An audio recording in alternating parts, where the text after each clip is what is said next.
Добро вечер, почитувани гледачи. Добре дојдовте во најновото издание на Само вистина за почеток на неделата. Јас сум Јана Јосифовска, вечерва дебатираме со Билјана Ивановска. Добро вечер. Добро вечер, благодарам за поканата. И Александар Кржаловски. Добро вечер. Добро вечер и за вас.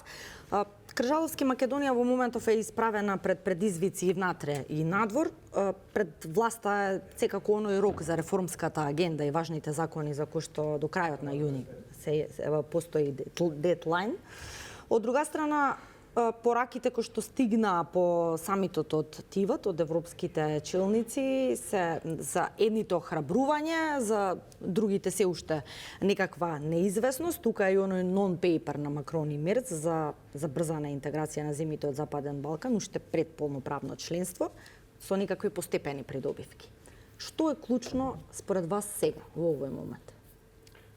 Па добро, на некој начин посебно со посетата на Пленковиќ изгледаше дека нема многу поместување, но испадна дека, барем јас така го читам, а гледам и некои од колегите кои повеќе следат евроинтеграцијата и од мене, дека мислам дека има значително поместување на она што беа пораките од Европската унија кон Западниот Балкан, дека има реална спремност за забрзана интеграција и дека тие придобивки постепено ќе се, фактички интеграцијата ќе се случува постепено, а не да се чека до последниот момент, нели, па гласањето, па тек тогаш со полноправното членство да се има пристап до сите тие бенефиции на што ги дава Европската унија, не само економски, туку и политички, и на културна интеграција и така натаму. Така да ова дава надеж дека процесот на проширување не е умрен, не е прогласен за мртов, како што некои викаа до пред неколку, па и јас станав песимиста дека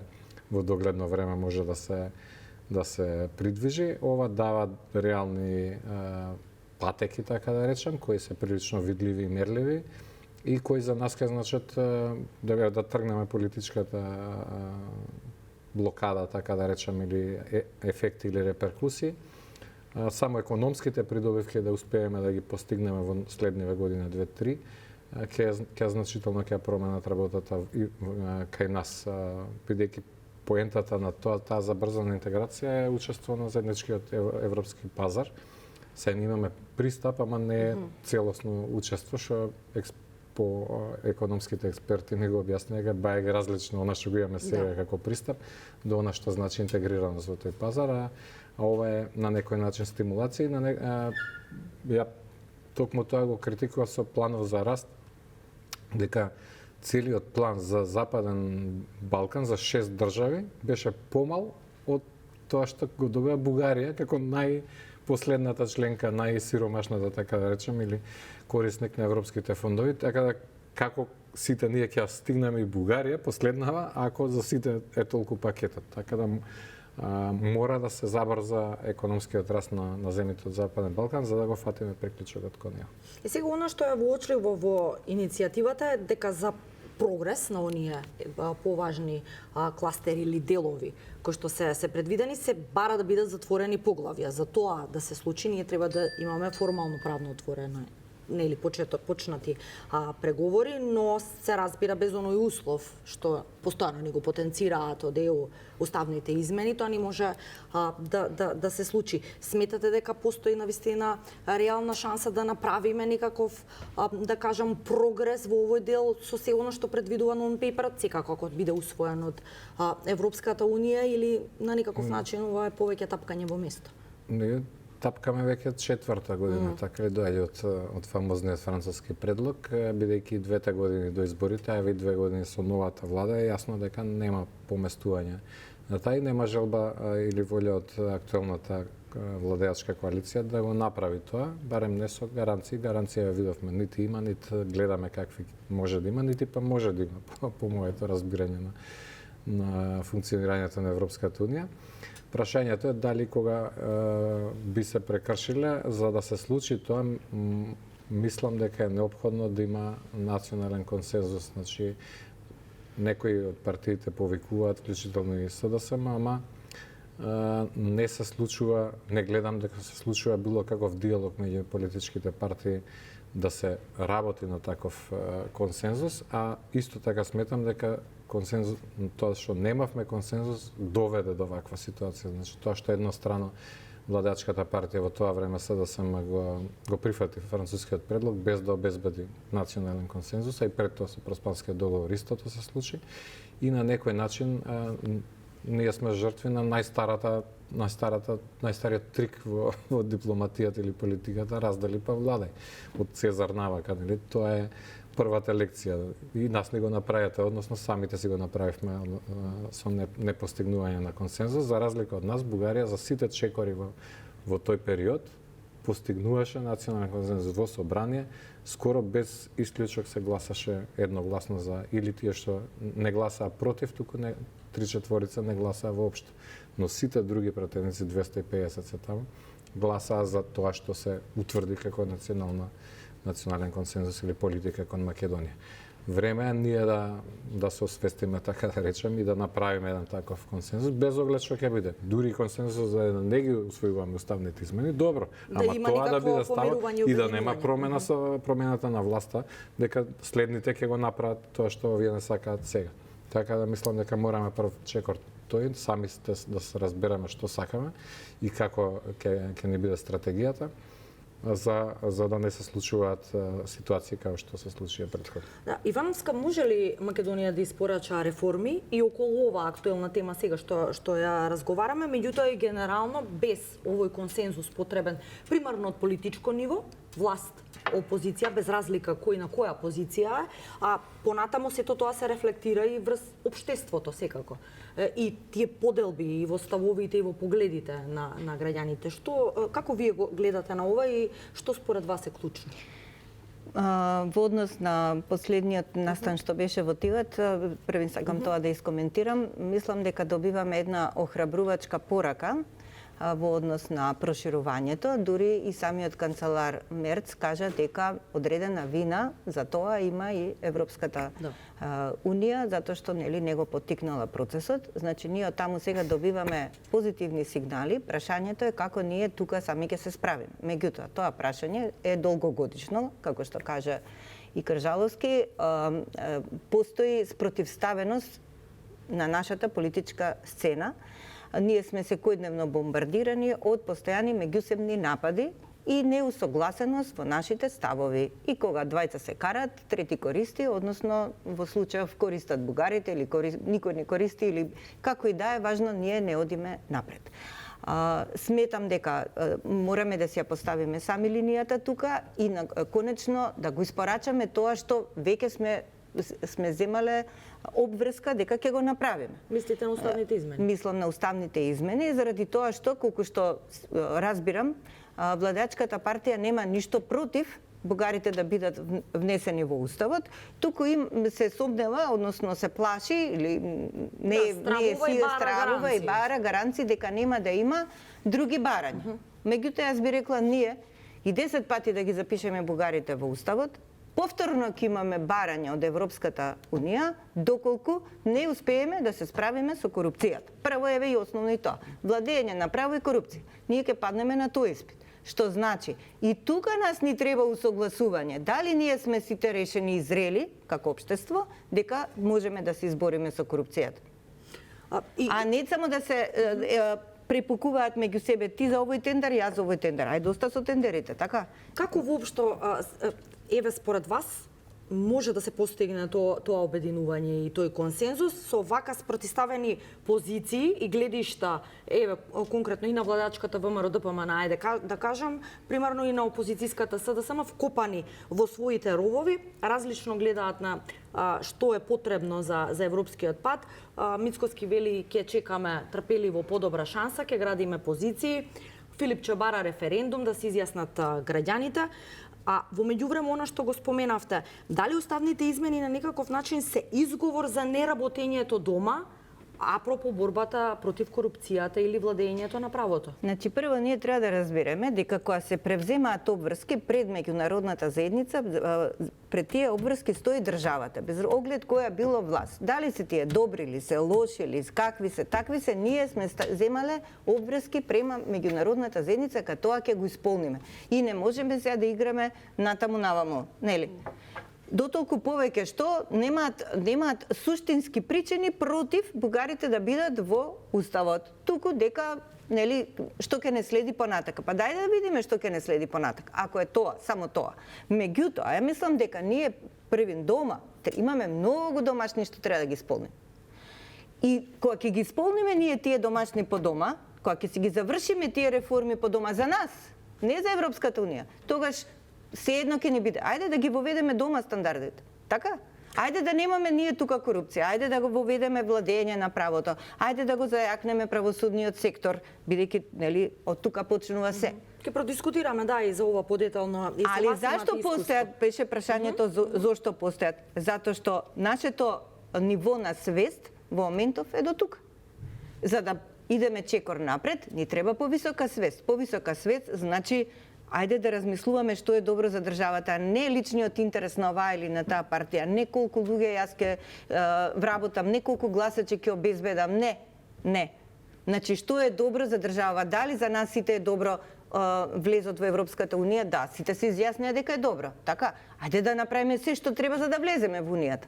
На крајот на криштата и да не ставаат било какви препреки, ние да ги знаеме се што треба да направиме. 100 пати ни е кажано кои задачи треба да ги завршиме, така?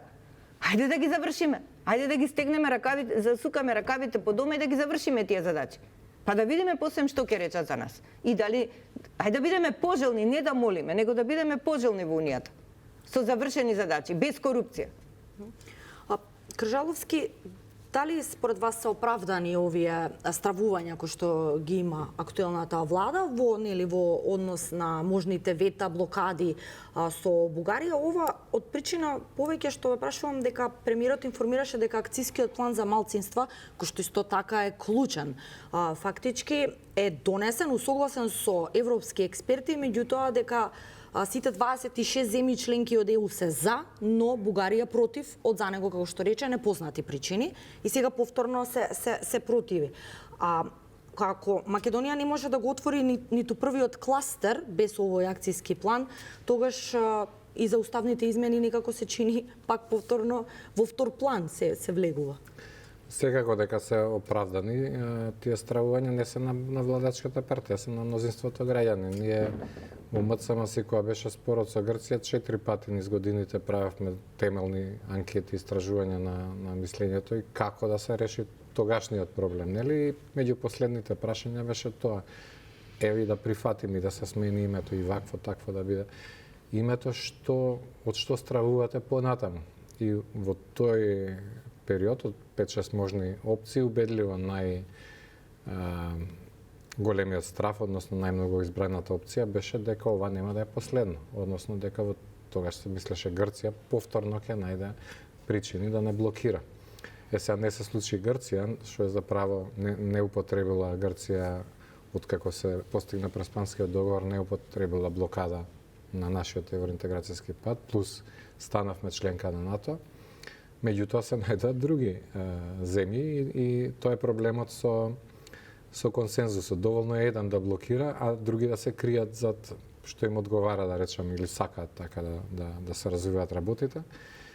Бугарија, например, дали навистина проблемот со бугарското малцинство настана тогаш, 2019 со договорот или 2022 кога се побара експлицитно да биде дел од што се случуваше претходните 20 години, дури не блокираше Грција. Зашто Бугарија не го покрена тогаш тоа прашање? Па ете, дури кога стана членка, они се членка од 2007, не се од 2017, па да речете сега таза членка, па го користи.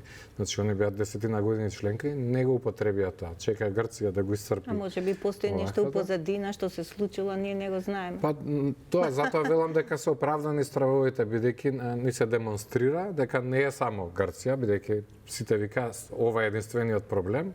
Само Грција е проблемот, сите 26 тогаш ни Бугарија не правеше проблем. После испадна не само Грција и Франција, па испадна и Бугарија. Што вика Билјана, веројатно следна ќе биде Холандија за прашањето на корупција.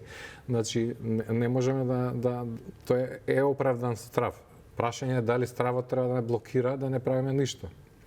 Затоа велам, Треба ли? Не треба. Па не треба, бидејќи стравот е состојба на на умот. крајот ги избираме владите да ги решаваат проблемите, Така не да држат статус кво. Секој Така знае е. така да игра, ама да. вие сте избрани да го решите проблемот.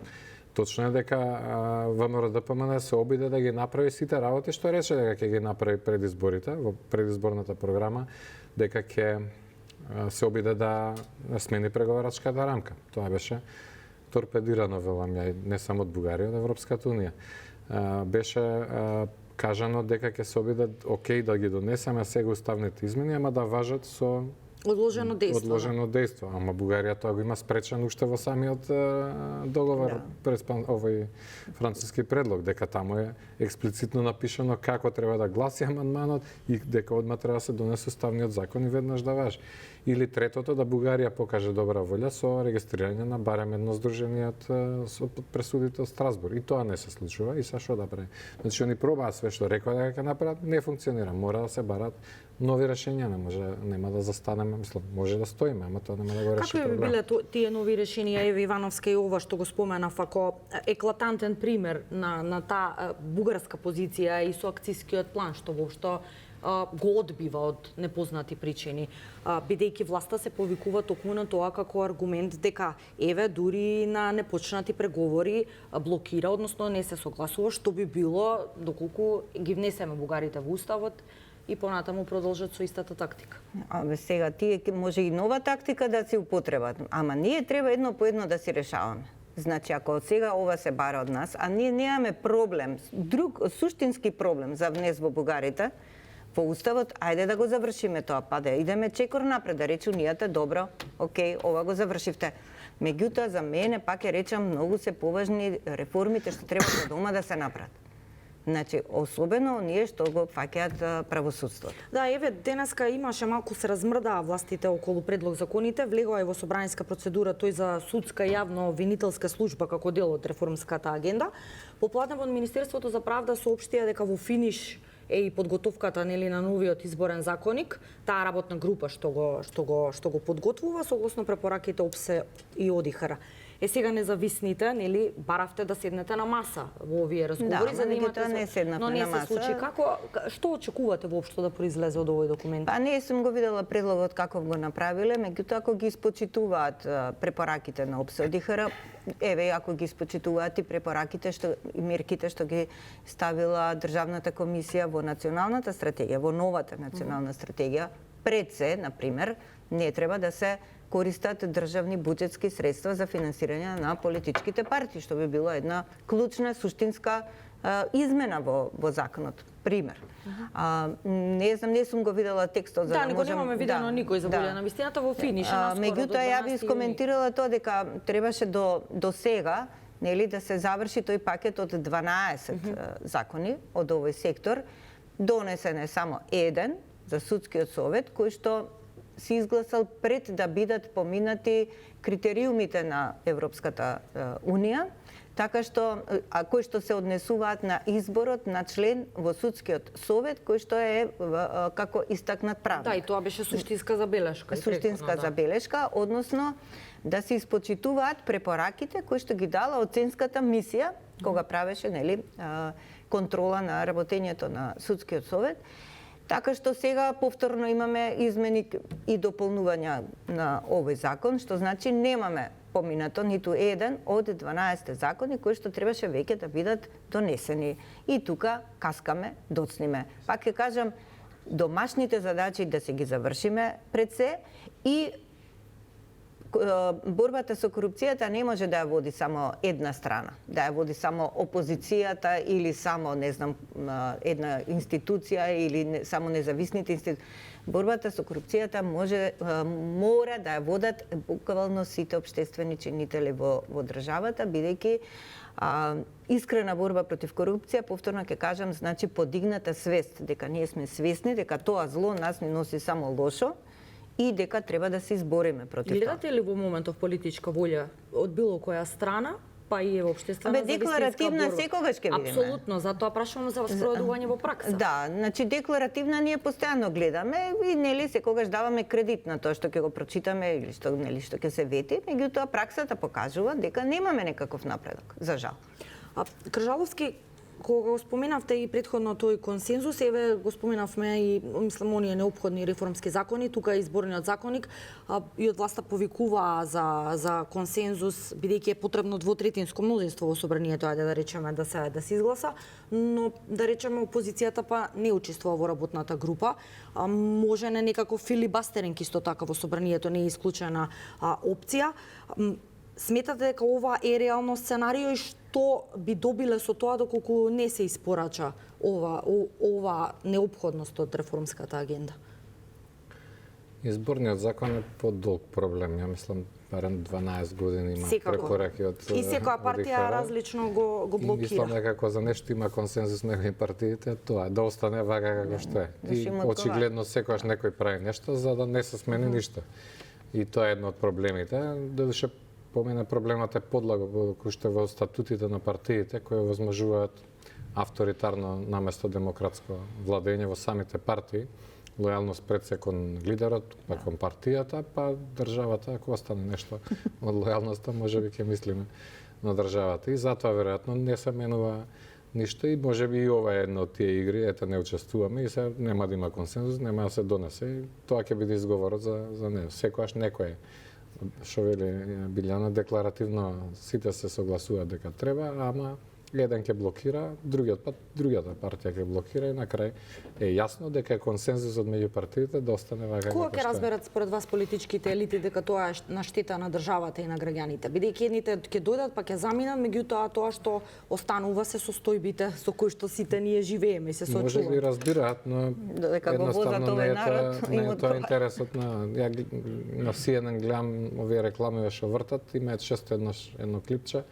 Зошто е во Палестина вака и еден од лидерите на палестинците вика selfish, short term interest, краткорочни, себични интересни. И сега секој гледа на времето додека е на функција или во партија или на власт да искористи пред се за себе, па за партијата, па што остане ако остане од државата, ствари со тоа се разградува државата.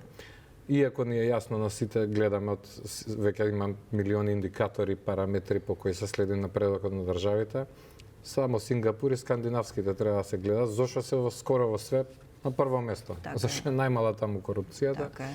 И од посебно случајот на Сингапур, тоа траело од 50-60 години, ама едно од најсиромашните места на планетава, сега прва по сите параметри. Ама премиерот Кумот си го убил.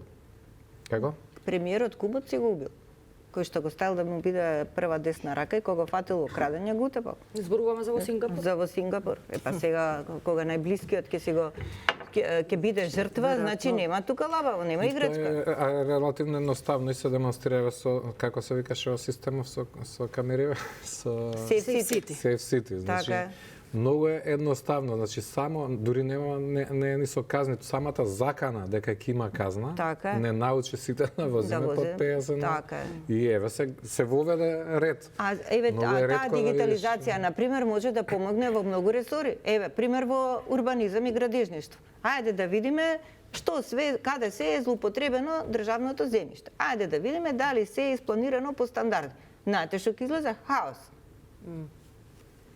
А во тој контекст, дали вие сметате, само не ве прашав, дека владата треба да е задоволна до сегашното исполнување на реформската агенда на Билјана што го зборуваше, или сметате дека треба на некаков начин да се засили темпото, ако сакаме да го фатиме крајниот југ до крај на јуни? Владата може да е задоволна, ама ние не сме. Да, па затоа прашувам од ваша призма дали треба. Владата не беше задоволна, сега најави дека до јуни ќе се стигне се, иако не изгледа дека така ќе биде, но барем во споредба со другите изгледа побрзо напредуваме, ама пак веројатно нема да стигнеме ни она што беше за остаток до декември да се заврши, а камоли она што требаше до јуни. Така да, како да речеме, недоволно. Значи, ние 100% треба да исполнуваме тоа што би ни биле задачи, за да има време за други. Ние не стигаме ни со заостатокот да надокнадиме. Ние имаме некаде околу 140 милиони повлечено, последно сега добивме 65,7.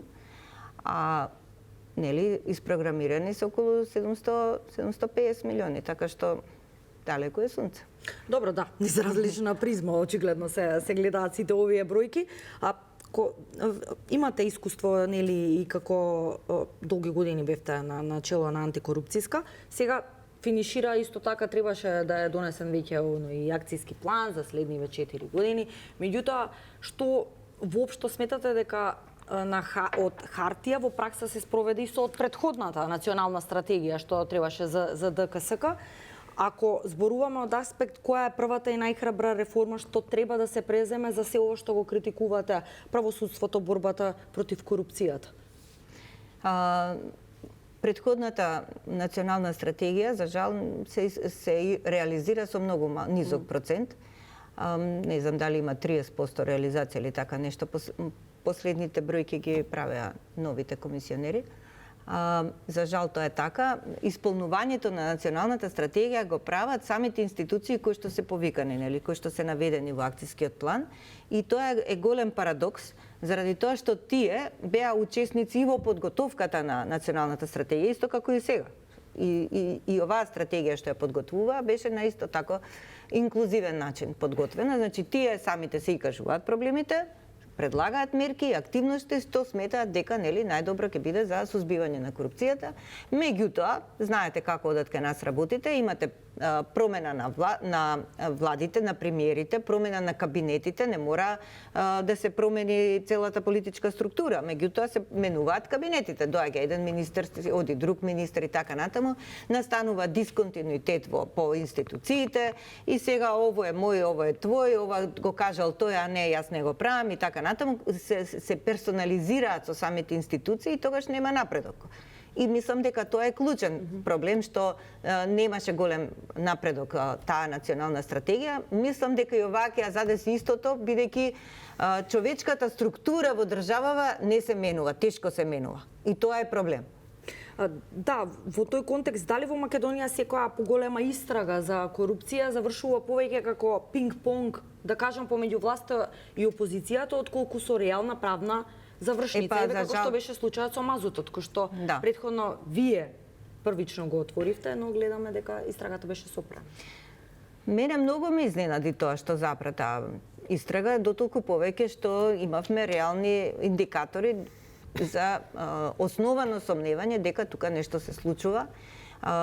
Многу големо истражување беше направено од наша страна, сето тоа беше и дадено и во обвинителството. Секој си става печат на својата работа и треба да си го оправда своето постапување. Обвинителството по мене нема некои цврсти докази зошто го спречува предметот, но што е тоа е. За жал, ние сме мала држава во која што секој на некој е нешто и тука проработуваат. А знаете како, интересот е вечен без разлика која е позиција опозиција. Тие си се поврзани меѓу себе и знаете што ни викаат странците? Внатрешните политички мрежи се тие клучни кои што ја генерираат корупцијата во државата. Интересот е вечен, а сложника луѓе петок мрсат. Нема тука, што мислам, тие си се согласуваат за клучните прашања. Па еве земете го Пуцко Петрол. Пуцко Петрол во сите предмети е Пуцко Петрол замешан. Во мазутот Пуцко Петрол. Во Трансмет Пуцко Петрол му го обезбедува имотот на овој, како се викаше, на Сеат Кочан. Така, Пуцко Петрол е со бензинската пумпа во општина Карпуш. Секаде Пуцко Петрол ги пушта пипците. Со сите си работи. Да, но интересот си е вечен. Обвинителите се повикуваат презумпција на невиност, не било утврдено ништо спорно. Добро, не било утврдено спорно, па не знам што треба да се случи за да утврдат нешто спорно. Да, Кржаловски, во овој однос каков сигнал воопшто се испраќа до јавноста, не само до меѓународната заедница, меѓутоа еве и дома до граѓаните, ако остануваат отворени оние големи високопрофилни случаи кои што се отворат, нема правна завршница, го споменавме мазутот, случајот со Артан Груби, ми паѓа на памет тоните марихуана кои што беа запленати и некако секое чудо како за 3 дена јавноста се преокупира со друг некој скандал или што и па и ние нормално медиумите буквално не може да се постигне да се извести. Како против ова според вас? Затоа го споменав Safe City, значи многу е просто. Тоа е принципот на неказнивост. Ако има казнивост, ќе внимаваат повеќе што прават. и ќе се усогласат, ќе се устројат со очекувањата на јавноста. Вака кога нема, не можеме ни да замислиме што се случува зад кулисите и колку се пари се одлеваат во приватни джебови во целиот овој период. Впрочем, ветувањето на времето за СДСМ беше, нели, од шарената револуција, нема правда, нема мир. Правдата не се испорача. Мирото. И затоа се падна, се смени власта оваква. Сега е интересен период, бидејќи аргументацијата на МВР и на владата дека прават повеќе за борба против корупцијата. Нашето истражување последно за минатата година покажа всушност дека скоро сите параметри се влошени, односно например главниот најинтересниот што го мериме на прашањето дали ви е побарано мито во било кој облик, значи на граѓаните. Предходно било 31%, сега е 36%. Значи повеќе од секој трети му е побарано. За кој период зборуваме? Последниве 2 години, значи до крај на 25. А предходно беше 37 со 25, значи тоа е притисокот за корупција зголем всушност. И сите други параметри. Интересното беше што единствено зголемува очекувањето на луѓето и довербата во владата и во МВР дека можат да се справат подобро со проблемот. Значи имаат на некој начин многу добра шанса во овој период сега додека се во втора година привршува од владењето. Очекувањето очигледно на граѓаните е дека може да се направи повеќе во борбата против корупција и дека токму оваа влада може и МВР да го направи тоа. Дали ќе се искористи на вистина, ќе видиме, ама тоа што го констатиравте, не гледаме дека има завршници на високопрофилни случаи.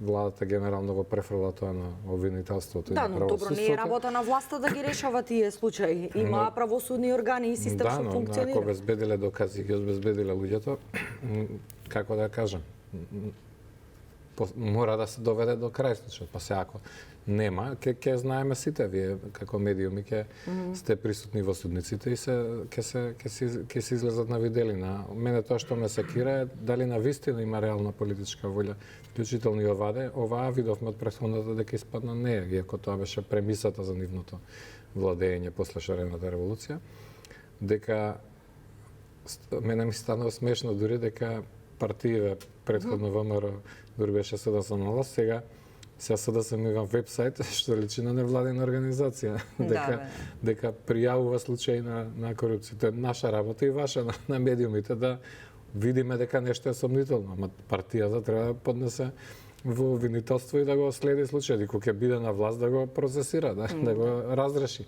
а не сега да играат невладини, како да речем, партиите, и тоа се случува низ години.